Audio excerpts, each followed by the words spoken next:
Magandang hapon po. Bumaga sa poste at nagdulot ng disgrasya sa Skyway at Grade sa Pasay ang isang tanker ng coconut oil. Tumagas ang mantika kaya naging madulas ang kalsada. Nakatutok si Bernadette Reyes.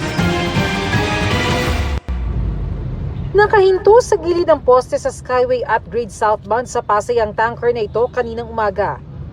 Kita rin na may nilalagay na buhangin sa nakapaligid na likido. Ayon sa hepe ng Southern Police District sa panayam ng Super Radio DCBB, bumangga ang truck sa poste at ang karga nitong coconut oil o mantika tumagas sa southbound at northbound na bahagi ng kalsada. Bumigat tuloy ang trapiko roon. Alas 8, nandyan na yan, marami na talaga. So, bumper to bumper na yung sasakyan. Natanggal na sa lugar ang tanker, pero ilang motorsiklo ang dumula sa tumapong mantika. Marami na sir, Ang siguro dami na. daan na. Pero mga aksidente. Marami na ito nga sir. Ito namin may sa sisugod, army. dalawa. Sumempla na motorsiklo. Sumemplang.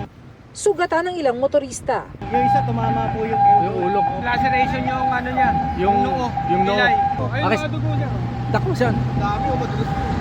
Tapos marami din doon. Marami din na sa kabila. Bago magtanghali ay hinatak ang oil tanker. Patuloy pang iniimbestiga ng aksidente. Wala pang reaksyon ng truck driver. Para sa GMA Integrated News, Bernadette Reyes, nakatutok 24 oras.